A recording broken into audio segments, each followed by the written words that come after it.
Hello and welcome back to another episode of the HT Physio Quick Tips series. My name is Will Harlow and I'm the Over-Fifties specialist here at HT Physio in Farnham.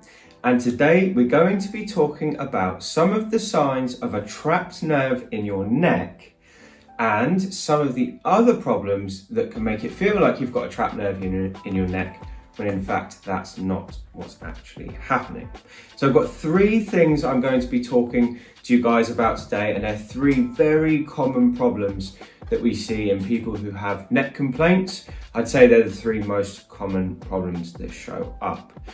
Now, the first problem we're going to be talking about is actually what a trapped nerve in your neck would look and feel like.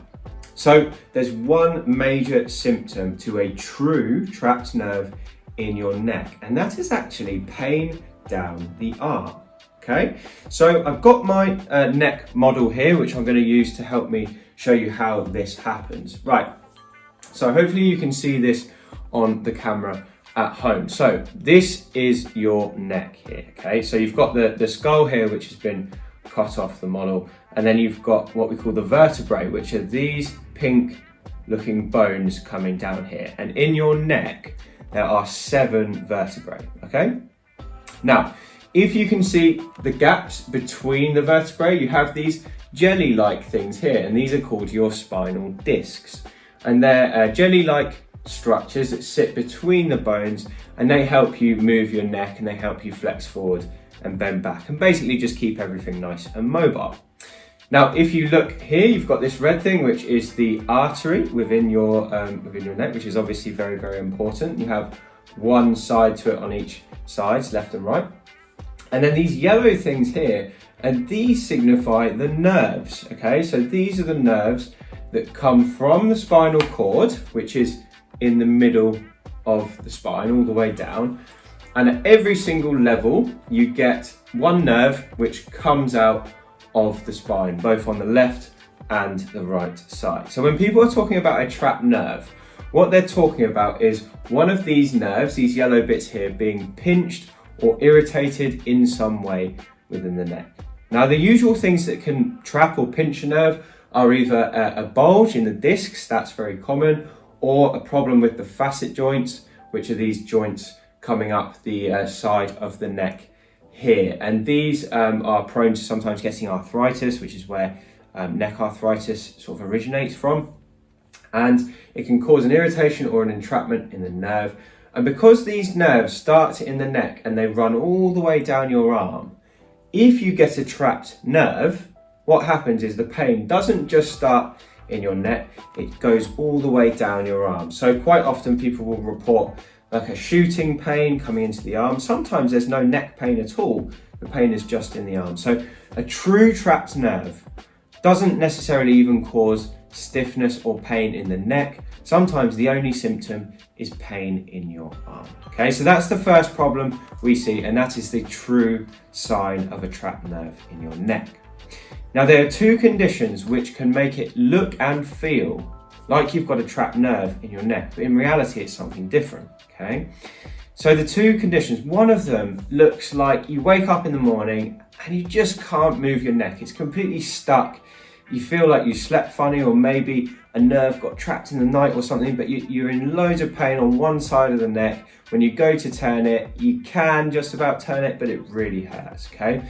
Now, this is not a trapped nerve at all. This is what we would call a muscle spasm, okay? And these are very, very common. Sometimes they're called a wry neck, and that's when you've slept in a funny position, or the day before you've strained a neck muscle or something, and then overnight the neck just becomes tighter and tighter and tighter. Your muscle goes into spasm and it completely stops you from moving. Now, there's no nerve involvement here at all. As long as there's not pain coming down the arm, we don't tend to worry too much about the nerve being involved, but it is a muscle problem. So the things that can help a muscle problem in your neck are things like massage. You can try and put heat on it, and you basically just want to take it easy for a few days, and that muscle should start to relax over time.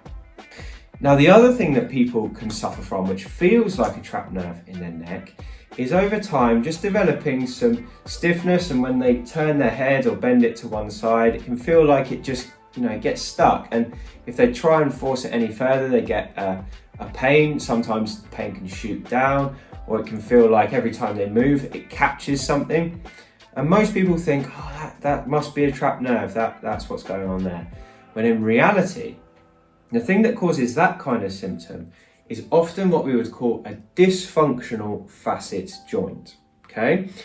So if you can see the back of the neck here, we've got these little joints which join the vertebra here to the one below, and that continues in that pattern all the way down the spine.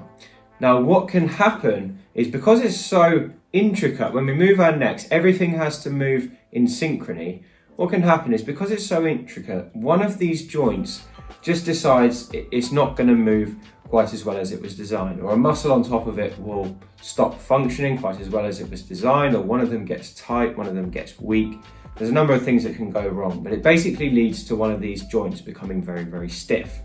So when you turn your head, the ones above and below it move well, but the one that's got the problem, it gets stuck. And then your neck movement will feel restricted. It will feel like it can't go any further. It will feel like if you go any further, you get a pinch at the back of the neck.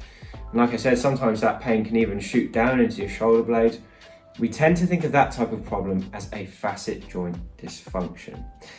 So it's not a trapped nerve in the neck, and similar to the muscle problem we spoke about earlier, it tends to respond really well to some hands-on treatment to loosen it and some targeted exercises too. Now, if you're suffering from any one of these 3 neck problems that I've just been through, the good news is that physiotherapy treatment, like the type we provide here at my clinic, tends to help it to recover and tends to help you free up movement. So if you're struggling to turn your head while driving, or you're having problems reading your book at night or your newspaper, we can usually help with those types of problems. Now, if you are suffering, the best thing you can do is probably pick up a copy of my neck and shoulder pain guide. You can find that in the link below this video if you're interested. The other thing you can do is, if you've enjoyed this video and you want to support this kind of content from myself at HT Physio, you can buy a copy of my book. It's called Thriving Beyond 50, and it will give you loads of tips and strategies for dealing with not just neck problems, but other problems within the body for over 50s and beyond. But that's all I've got for you today. Thank you for joining me, and I really appreciate your time, and I look forward to speaking to you on the next video.